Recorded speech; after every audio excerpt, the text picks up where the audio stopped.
Pois não, pode entrar, senhorita.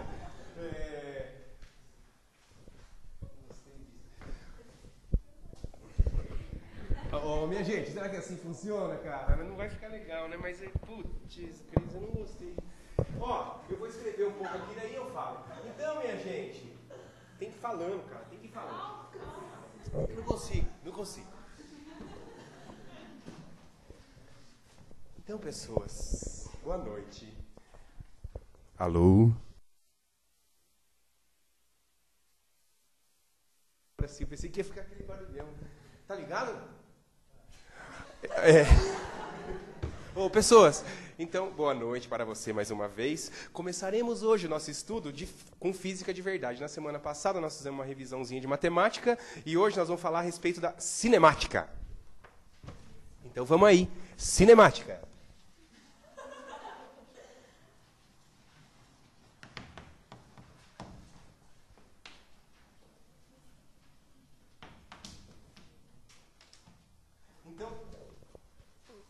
A palavra cinemática, ela vem da palavra kinema, que significa movimento. Então você pode parecer aí, lembrar da palavra cinema, e realmente essa é a ideia.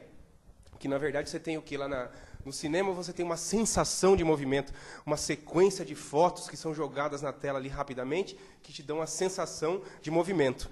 Agora, quando você vai estudar aqui a cinemática, nós precisamos de alguns conceitos básicos. Então vamos colocar aí o que seriam esses conceitos básicos.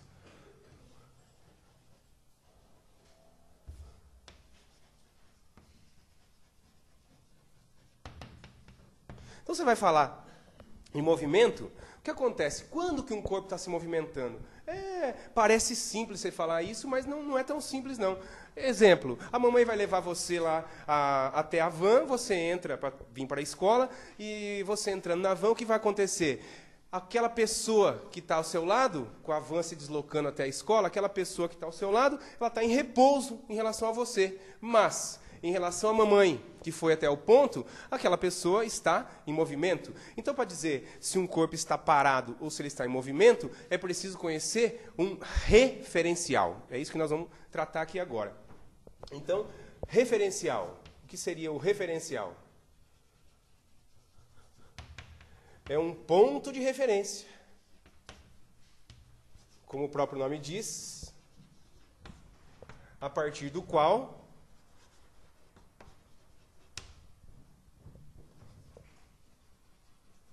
poderemos classificar se um corpo está em repouso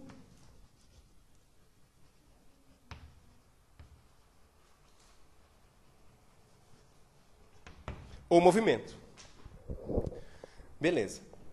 Então você tem lá, né? Você vai chegar lá, você começa a ler os exercícios de física, ele já começa da seguinte maneira: um ponto material se desloca ao longo de uma trajetória. Então o que acontece? Se o sujeito não tiver um vocabulário para entender o que é um ponto material, o que é uma trajetória, você não vai ter condições de fazer o exercício. Você começa a ler, você fala, hã?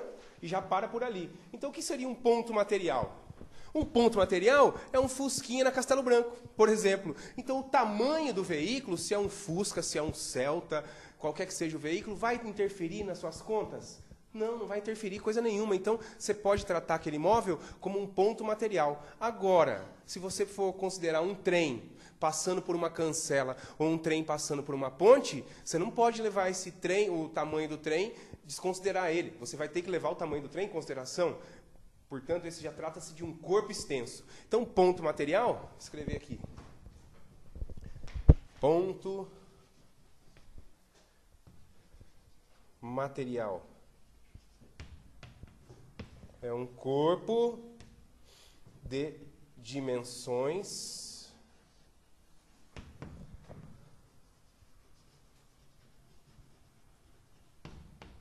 desprezíveis.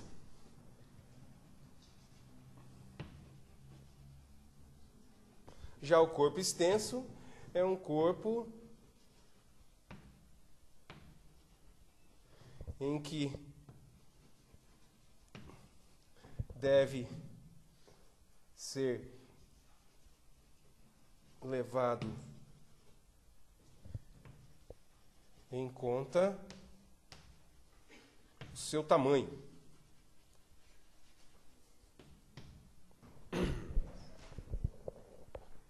Então, ponto material e corpo extenso. Beleza. Aí, a partir disso, o que mais? O que nós temos aqui? Nós temos a trajetória.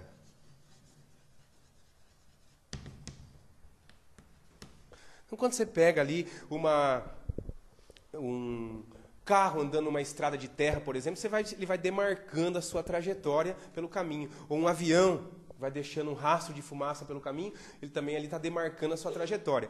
Agora, quando você sai de Ourinhos e vem para Jacarezinho, ou sai de uma cidade A e vai para uma cidade B, essa trajetória ela já é pré-definida. Qual que é a trajetória? Qual que é o caminho que você vai percorrer? A estrada. A estrada já é a sua trajetória. A trajetória já é pré-definida. Então, a trajetória nada mais é que o caminho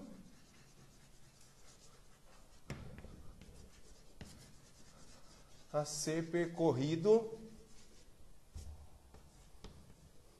pelo móvel.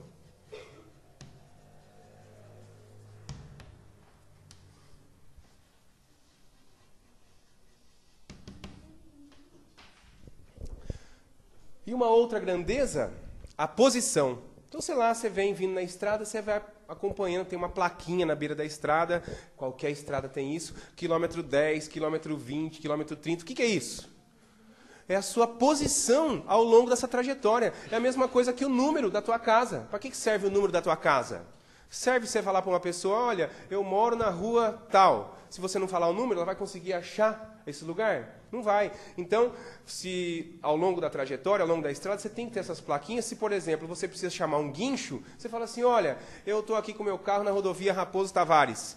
Você pode vir buscar, mas aonde que você está na Raposo Tavares? A Raposo Tavares só sai de São Paulo e vai até o Mato Grosso. Se você não falar em que lugar da Raposo Tavares você está, vai ficar complicado para te achar. Então você tem, ao longo da trajetória, são colocadas essas plaquinhas para determinar a sua posição ao longo da trajetória. Então, como eu estava dizendo, o número da tua casa também serve para isso. Você sabe o que significa o número da tua casa? Qual o número da tua casa? O número da minha casa, por exemplo, é 752. O que significa esse 752? A minha casa está a 752 metros do começo da rua. Então, pode ver, de uma casa para o vizinho, normalmente é 10 números. Por quê? As frentes das casas são geralmente ali na casa de 10 metros. Então, o número da tua casa indica a distância que a sua casa está do começo da rua. Em geral, ela começa no centro, em direção ao bairro. Para isso que serve essa numeração. Tá? Então, a posição é um número associado a um ponto em relação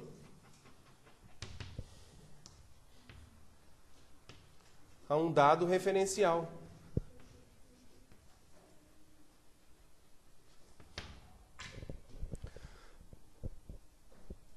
Então você pega lá, voltando ao exemplo da Raposo Tavares, se eu falar assim, Ourinhos fica no quilômetro 365 da rodovia Raposo Tavares. Beleza, quilômetro 365. Mas em relação a quê? Aonde começa a Raposo Tavares, você sabe? Onde começa a maioria das estradas? Então, lá em São Paulo, na Praça da Sé, se você for lá na Praça da Sé um dia, você pode ir lá na frente da igreja, você vai encontrar uma pedra, mais ou menos desse tamanho dessa carteira aqui, ó, onde está escrito, bem grande assim na pedra, Marco Zero. Então, ali é o referencial. Quando eu estou na Castelo Branco, então, ali em Ourinhos, no quilômetro 360, isso significa que eu estou a 360 quilômetros da onde? Da Praça da Sé, que é lá que é o começo. Quando você vai pegar Castelo Branco ou a Raposo Tavares, se você está vindo em direção ao interior, você vai encontrar ali, você começa entrando na estrada, vai chegar no quilômetro 20. Você fala assim, puxa, mas eu estou acabando de entrar na estrada, já estou no quilômetro 20? Porque naquele momento, você já está a 20 quilômetros da Praça da Sé. Se você nunca foi em São Paulo, não vai ficar imaginando que em volta da Praça da Sé começa um monte de estrada. Não, a estrada começa na marginal, segue normalmente, mas a referência que é tomada é em relação à Praça da Sé. Então, como eu te disse, para você julgar se um corpo está parado ou se está em movimento, eu tenho sempre de que dizer em relação a quê? Por exemplo, esse computador, ele está parado ou está em movimento? Você não pode afirmar isso. Por quê? Você não pode afirmar que ele está parado. Por que não? Porque quando você diz que ele está parado, você está tomando como referência você. Mas quando eu vou fazer a pergunta, eu tenho que dizer qual que é o referencial. Se eu falar para você, e para uma pessoa que nesse momento está lá na Lua, se ela conseguisse olhar aqui para esse computador está parado ou está em movimento em relação à Lua? Está em movimento, o planeta Terra não está girando?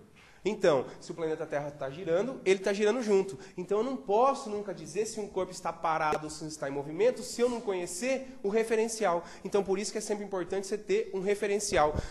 Você, em relação a mim, está parado ou está em movimento? Está parado. Agora, já está em movimento. Quando que eu estou em movimento? Quando a minha posição em relação a você começa a mudar. Então, assim, um corpo está em movimento...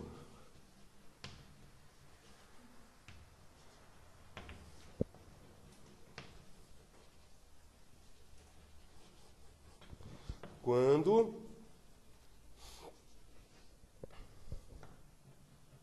sua posição muda com o tempo em relação a um dado referencial. Eu não sei se você já ouviu falar a palavra, um satélite geoestacionário. Você sabe o que é um satélite geoestacionário?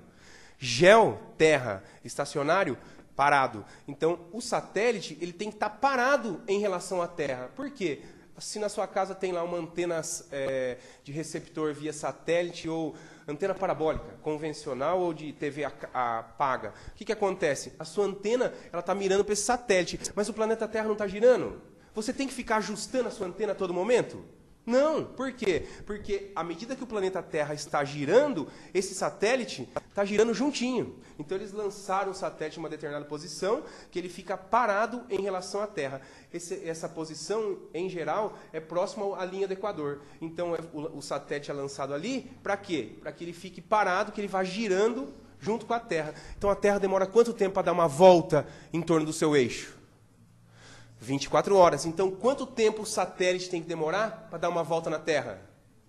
24 horas. Ele tem que estar girando exatamente junto com ela para que ele seja um satélite geoestacionário. Sacou? Então, só julgando essas coisas aí do que é parado, o que é movimento, você vai fazer agora o exercício 1. Só um.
no exercício número 1.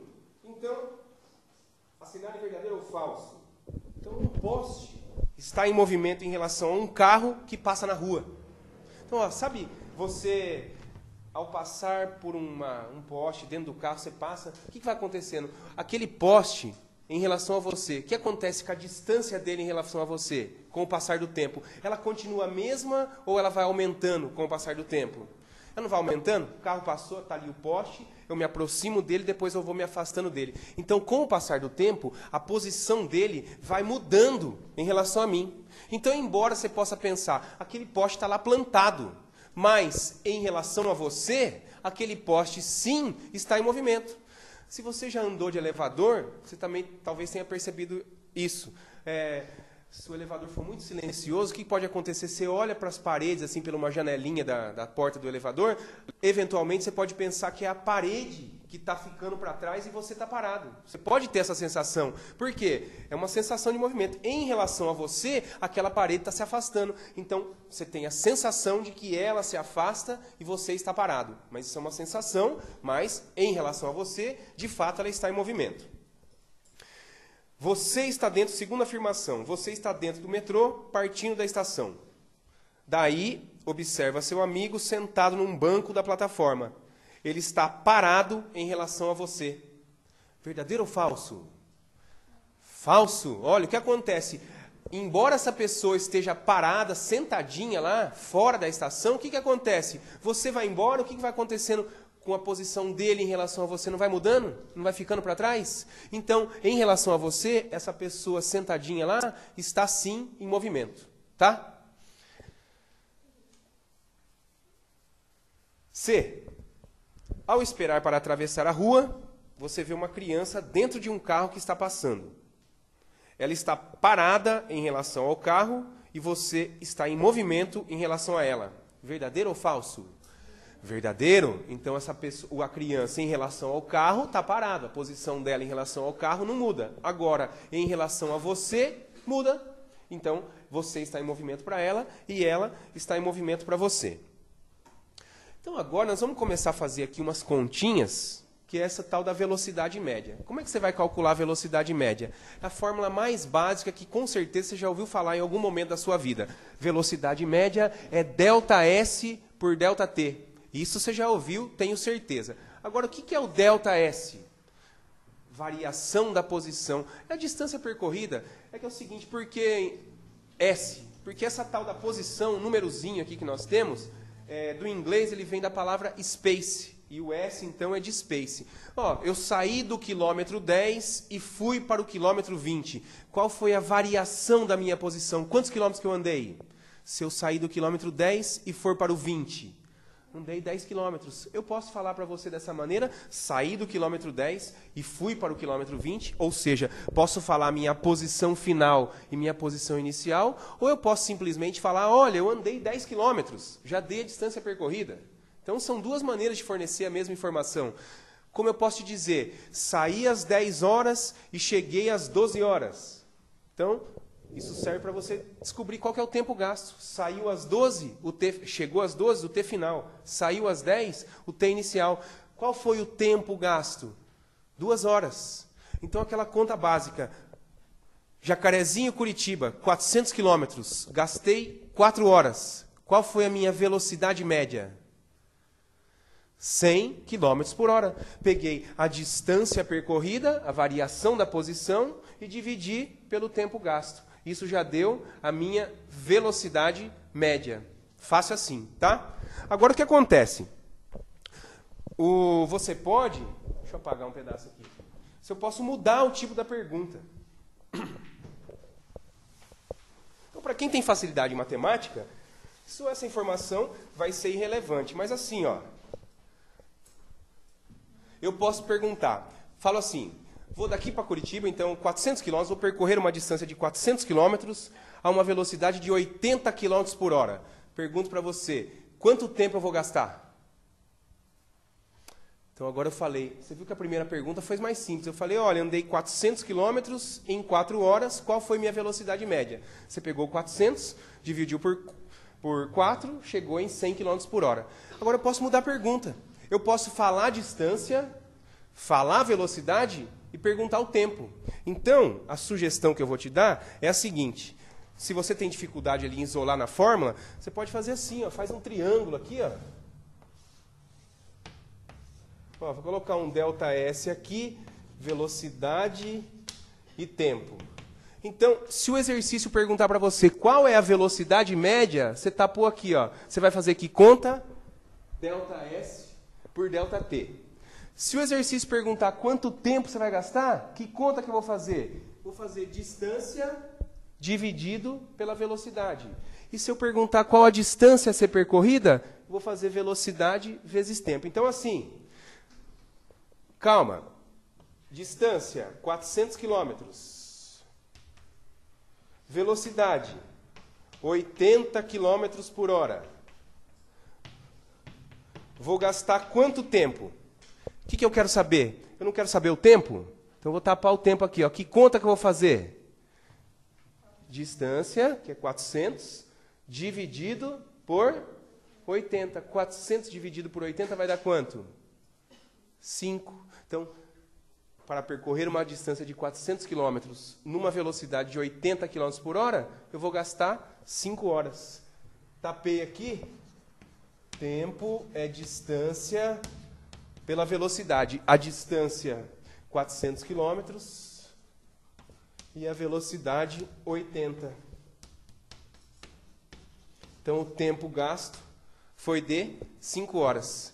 Captou? Então, vai fazer o segundo agora.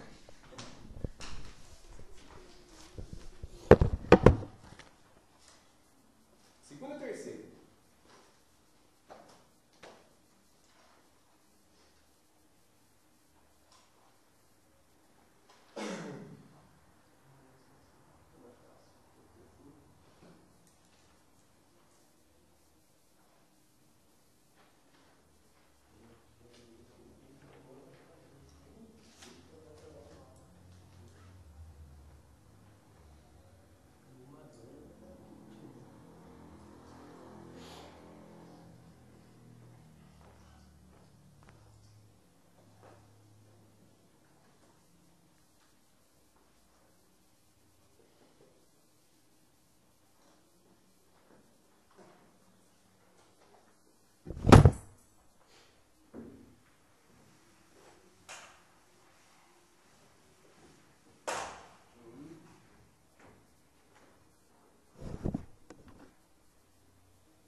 Lembrando que um dia tem 24 horas.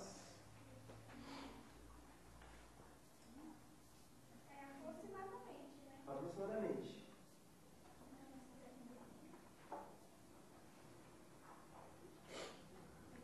Aproximadamente.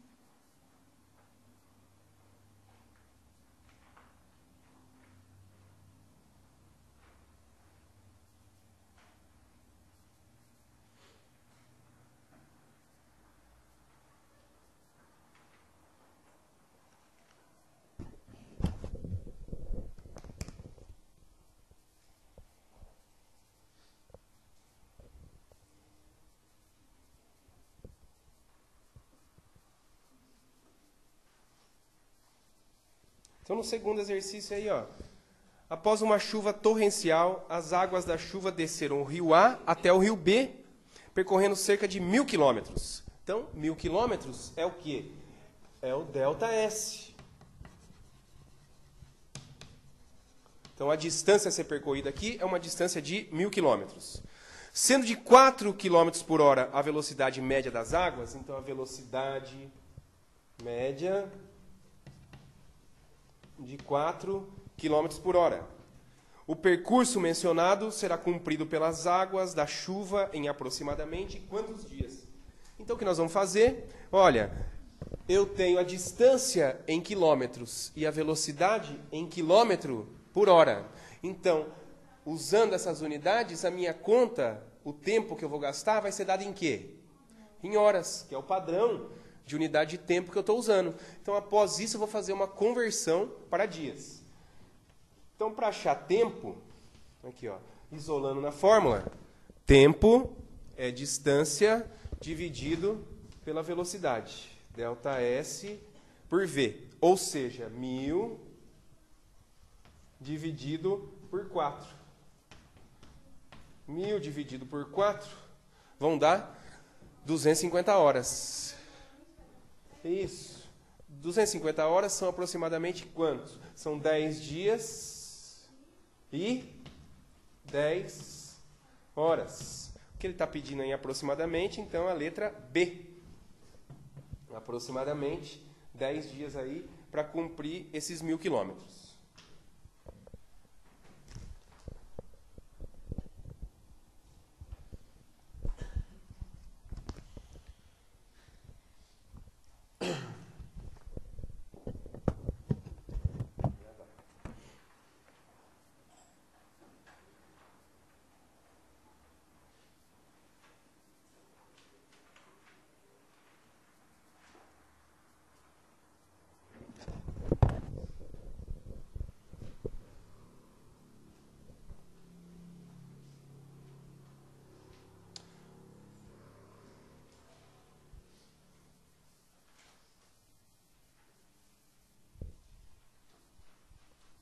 Então, só clareando para você o exercício 3 antes de resolver aí, ó, o que ele fala? 2 automóveis, um a 40 km por hora e outro a 60 km por hora, iniciam na mesma posição e no mesmo instante uma viagem de 120 km. Beleza. Então vai sair 2 automóveis, um está a 40 e outro está a 60. E vão fazer a mesma viagem de 120 km. Ele quer saber quanto tempo um veículo chega antes do outro ao final da viagem. Isso, então o que você vai fazer? Qual é uma sugestão para você? Calcula quanto tempo vai levar o veículo A. Então, o veículo que saiu a 40 km por hora vai levar quanto tempo para fazer essa viagem? E o outro veículo vai levar quanto tempo? A diferença de que um gasta para o que o outro gasta é a vantagem, é o quanto ele chegou antes lá. É a sua vantagem no final da história.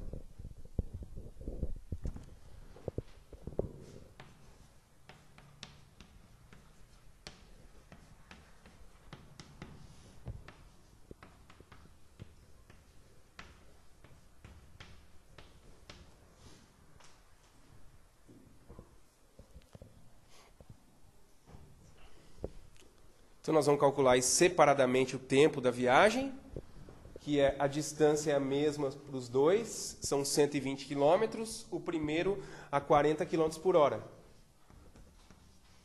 O que significa que ele vai levar um tempo de 3 horas para percorrer esses 120 km.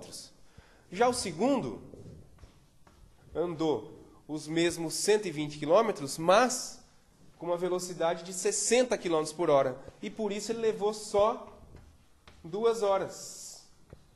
Então a pergunta do exercício é quanto tempo um chegou na frente do outro? 1 hora antes. O veículo 2 chegou 1 hora antes. Então essa é a resposta do exercício 3.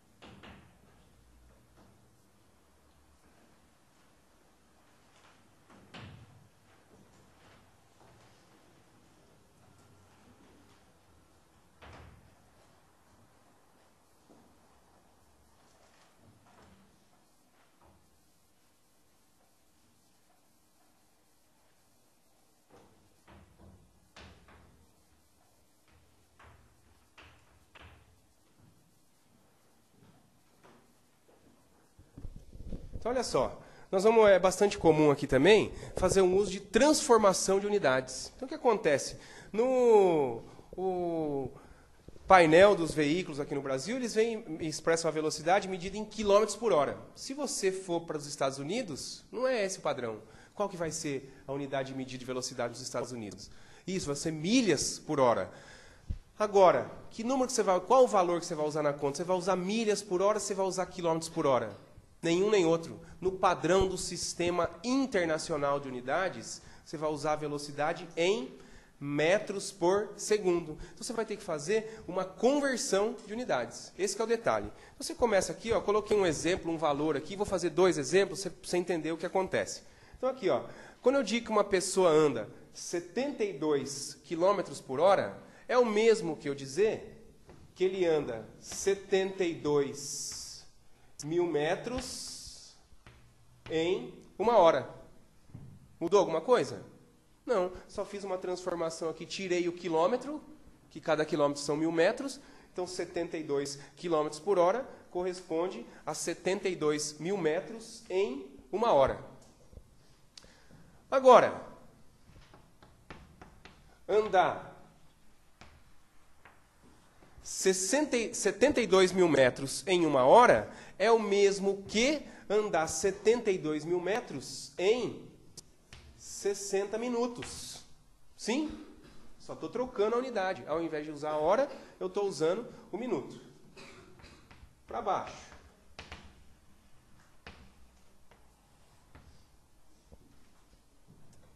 Diminuir ainda mais esse minuto. Agora eu falei aqui, ó, andar 72 quilômetros em 1 hora é o mesmo que andar 72 mil metros em 60 minutos. Vou trocar esse minuto aqui por segundo agora. Cada minuto, você sabe disso, tem 60 segundos. Então, se eu quiser saber quantos segundos tem em 1 hora, que conta que eu faço? 60 vezes 60. Então, eu posso dizer que esse sujeito anda 72 mil metros, ao invés de 60 minutos, eu vou trocar por 3.600 segundos. Então, andar 72 km por hora é o mesmo que andar 72 mil metros em 3.600 segundos. Agora, só uma questão aqui de padronização, ó, aliás, de simplificação. Ó, vou escrever o 72 mil como 72 vezes 1.000 e vou escrever o 3.600 como 3,6 vezes 1.000. Então, olha o que eu quero que você enxergue. Eu posso cortar esse 1.000 aqui, ó. O que sobrou, pessoas? Sobrou os 72 que eu tinha no começo, e além disso, o que mais? Um dividido por 3,6.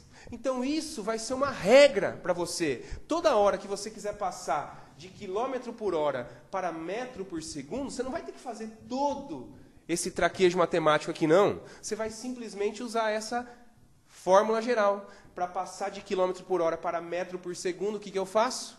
Vou dividir por 3,6. Então, aqui, ó, o sujeito que anda 72 quilômetros por hora, ele anda 20 metros a cada segundo. Então, vamos colocar a regra geral aqui, ó.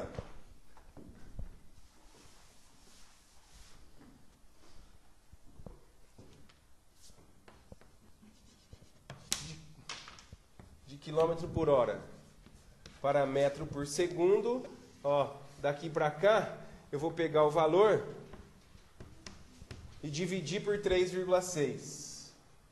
No contrário, se eu quiser passar de metro por segundo para quilômetro por hora, eu vou multiplicar por 3,6.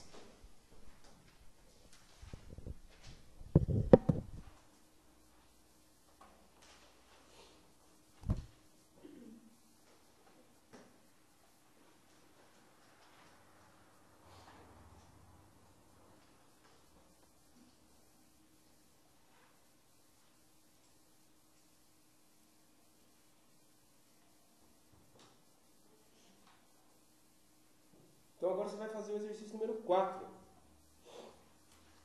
Dá para fazer o 4 sim.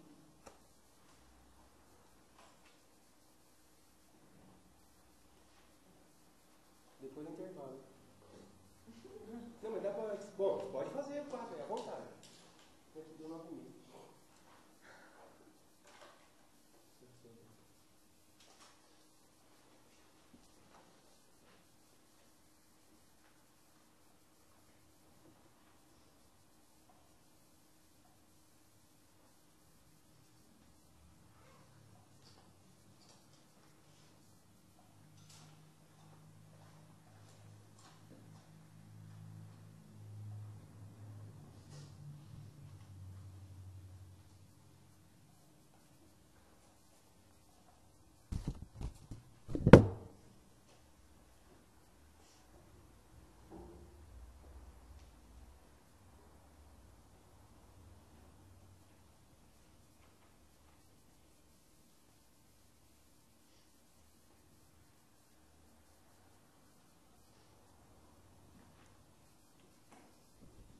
variada no exercício 4. A velocidade máxima permitida em uma estrada é de 100 km por hora. Ponto. Isso é uma informação. Desconfiado de um veículo, um guarda rodoviário observou que o motorista passou pelo marco quilométrico 90 às 10 horas e 36 minutos e pelo marco 92 às 10 horas e 37 minutos. Pergunta: o motorista foi multado? Justifique. Então, o que você vai fazer? Esse 100 km por hora, essa primeira informação, serve só como referência. Você vai ter que calcular a velocidade média do sujeito. Então, olha aqui, ó. Qual foi o ΔS? Para calcular a velocidade média, ΔS por ΔT. Qual foi o ΔS? Qual a variação da posição? Quantos quilômetros que esse sujeito andou? 2 quilômetros. Ele saiu do quilômetro 90 e foi para o quilômetro 92. Ele andou 2 quilômetros. Quanto tempo ele gastou? 1 minuto. Então vamos... Isso. Então você pode fazer essa conta em metros por segundo e depois multiplica por 3,6 e passa para quilômetros por hora. A ideia é a seguinte: calcula a velocidade dele. Se ela for superior a 100 km por hora, foi multado. Se for inferior, não foi multado. Tá? Fui alertado. Então vou tomar água.